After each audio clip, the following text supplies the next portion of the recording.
Hey guys, Wyatt Claypool here. I had this very strange piece of news slide by my feed yesterday, and I needed to show you guys it because of how truly silly it is. So, federal NDP leader Jagmeet Singh is very upset that private union members like the Conservatives more than the NDP. The NDP's only remaining base of strength is public sector union employees, but those who work for private companies and in the private sector like the Conservatives way more than the Socialist NDP.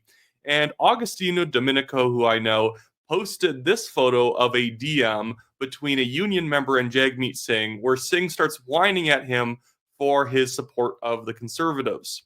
And so you can see right here, you can go give Augustino a follow if you want. And he says, breaking, Jagmeet sliding into the DMs like a union rep at a picket line. That in reference to how many union bosses and enforcers are big bullies who basically try and push people into voting for left wing parties, even as those parties undermine their interests. So this person was sending Jagmeet Singh some stuff regarding him being upset with things that were going on inside the government that the NDP were basically, I guess, technically fighting for, but some stupid labor policies that the liberals had put forward. And to what this person was saying to Jagmeet Singh, he says, "Where was your buddy Pierre? Didn't hear squeak out of that rat."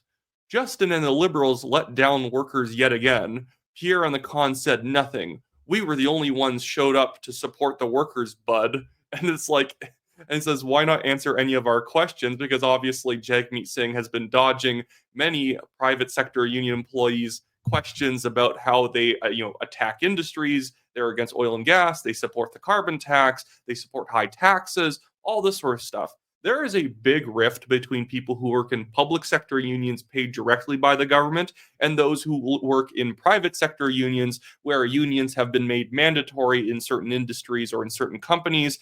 And those employees have noticed over time that government control, regulations, and taxes are actually very bad for their quality of life.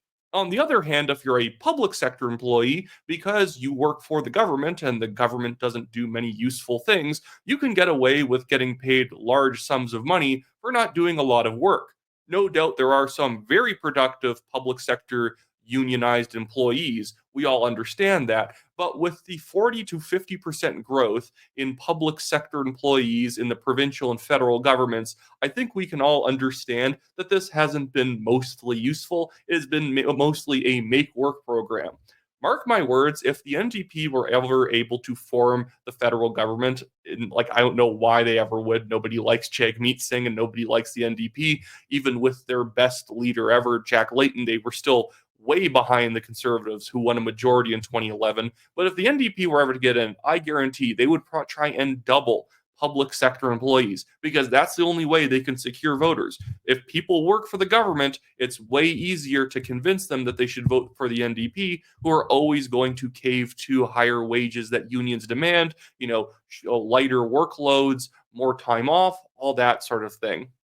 But that was a truly silly thing Jagmeet Singh did. But how about let's talk about another one? Because he has a year end video out now begging for money that I find quite funny. So Jagmeet Singh is pretending like he is the big bulwark against Pierre Poilievre. I don't know why he has convinced himself that he's somehow the main opponent to Poilievre, although technically he could come second place in terms of seats, not for any merit of his own, but just since the Conservatives are going to win so many seats from the Liberals, that if the NDP simply gain like 5 or 10 seats, they might beat out the Bloc Québécois for second place. In theory, the Liberals could come in fourth place. But before we get into this video, I just want to remind you guys, hey, if you like this channel and you're not a subscriber, go ahead and hit the subscribe button. I have a bet with my friends that if I don't get to 100,000 subscribers by December of 2025, whenever we meet up, I have to buy them all dinner. And if I win, they only have to buy me dinner. So this whole bet is really just me trying to put the fear into myself to grow the channel. But hopefully you guys will subscribe and help me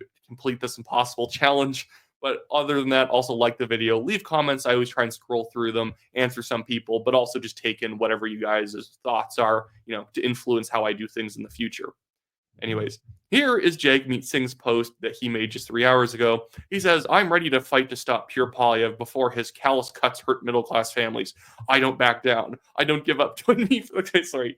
It's really funny hearing Jagmeet Singh saying, I don't back down. I don't give up. How many times has he backed down to Justin Trudeau? How many times has he given up on pushing something in opposition to Trudeau? It happens frequently. I would argue it's his main character trait that Jagmeet Singh is a coward. There's a reason why, if you haven't seen it, Jagmeet Singh's nickname online is Sellout Singh. It's because he's not a particularly, stalwart person behind his beliefs. He's also just very inconsistent. Sometimes Justin Trudeau will give Jagmeet Singh, in theory, exactly what he wants, and Jagmeet Singh, a month later, will still say, Justin Trudeau hasn't done anything that workers want, blah, blah, blah. It's well, did you not make him do some of that stuff? So either you're admitting that whatever you got from Trudeau that you celebrated a month ago was false, or that with all the power to make Justin Trudeau do something for working people, you actually got him to do something that didn't help them, and your time in government has been mostly useless. But I will let Jagmeet Singh make the case for in front of this very strange setting. I'm not sure if he's actually filming this in real life or it's a green screen, but it just looks uncanny. It's some terrible insert shot in a B movie. But let's let him make the case for why he's the main opponent of Pierre Poilievre. The Canadian dream is a good job that gets you a home and a fridge full of groceries with enough left over to save for vacations. A country where we take care of our neighbors and healthcare is there as soon as you need it. But Justin Trudeau and his government keep letting people down. And there's another threat to the middle class. Pierre Poilievre and the Conservatives will take from you to give more to CEOs. It's favors and giveaways for billionaires while they cut healthcare. What does he mean by giveaways? You mean reducing taxes? You mean the money that the businesses and wealthy Canadians have to give to the government every year that they might have to give less? Yeah, that's a giveaway to wealthy billionaires. I also just don't like his framing that Canadian dream is a good paying job that can fill your fridge with groceries and you have enough left over to go on vacation and you have a home. It's the funny thing is that nowhere in this does he mention family, because the NDP is such a progressive basket case that they don't consider the Canadian dream to have your own family, have kids, send them off to good schools and whatnot. It's just the most socialistic, materialist worldview of you have a grocery with a lot of I don't know, vegan options in it or something like that, whatever the NDP dream is. It's just stuff.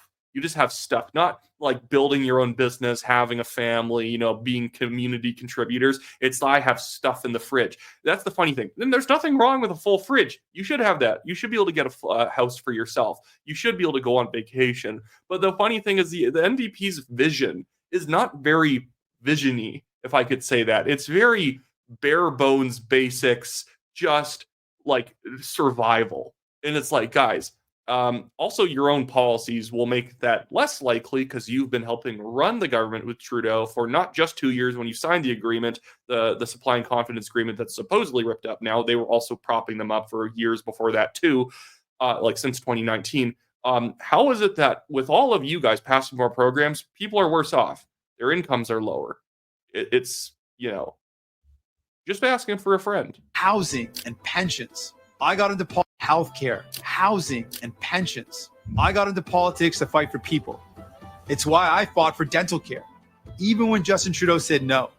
It's why I won't let Pierre Poilievre cut your healthcare or let Donald Trump take your job. How is Donald Trump taking anyone's jobs? When were conservatives ever proposing to cut healthcare? That's literally never happened. By the way, in provinces where the NDP are in charge of healthcare, like in British Columbia, it's not so good. Since the NDP, the BC NDP, won a re-election in this last October, about 50% of ERs have had to shut down. So are you going to do for Canada what David Eby has been doing for British Columbia? If you are, man, you're an actual existential threat to the country. I don't back down. I don't give up. I'm always ready to fight. Stand with me this time. No matter who you voted for in the past, together we can fix healthcare, build homes you can afford, and lower your bills. With a government that works How does he lower your bills by increasing taxes and regulations? His idea of lowering bills is that, well, we're going to mandate that the bills have to be lower and they will be lower. It's like, oh, okay, the supply of whatever product that you've capped the price of is now going to dry up because what's the point of producing something for literally no actual gain? Works for you for a change. Or text Jagmeet. Guys, I hope you're all texting that right now. I know I am. Even if I don't, I'm not holding a phone, but you know I am, because of course I am. Yeah, it's so belabored. The NDP is the sanctimonious party. It's the party for people who are better than you. And everything they do is just so kind of pathetic. This was very pathetic. I just remembered that I should talk about this. So Jagmeet Singh, because he is a publicity hound, I don't actually think that he is stalling the next election because of his pension. He's already a wealthy man. He's a very wealthy man. I've heard his net worth is above 5 million. And he doesn't even get his pension until he turns 65 and he's like 43, 44. I don't even know how old he is. He's not that old. He's really not doing it for the small pension he gets after only 6 years in government.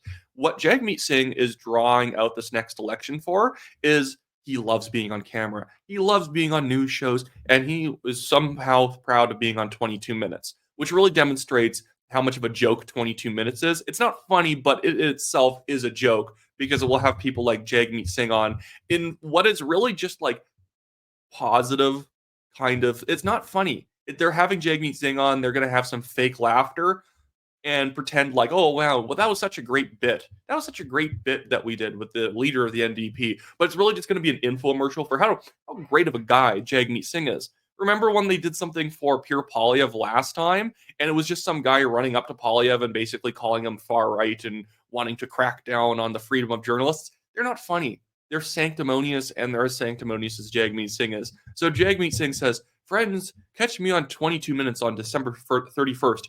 I got to show the team my favorite Brazilian jiu-jitsu gym in Ottawa. Here's some behind-the-scenes content from filming. He's so much like Trudeau. He is basically just NDP Trudeau, which makes sense because I've said that Justin Trudeau is a very orange NDP style liberal leader, but he's so performative.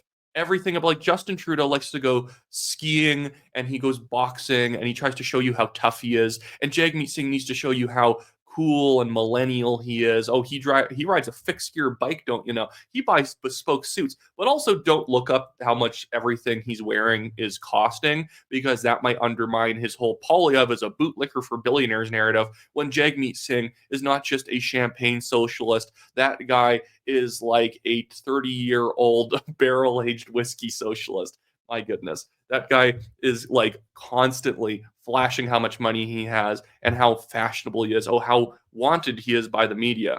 This is not going to be a funny segment. Spoiler alert. Because Jagmeet Singh is not a funny person and 22 Minutes isn't funny. Well, that should be it for me today, guys. The good thing is the polls that have come out recently show the NDP only at 17%, 18%, which is a severe underperformance for the NDP in a poll, because usually, honestly, like the PPC and the Greens, the NDP tends to overpoll but underdeliver on election day because it's a party that puts up a lot of paper candidates, a lot of candidates and ridings that is not even attempting to win. So they just get a guy his 50 signatures or whatever he needs. He's on the ballot, and then they let him, and then he puts up like 3 lawn signs, and that's it.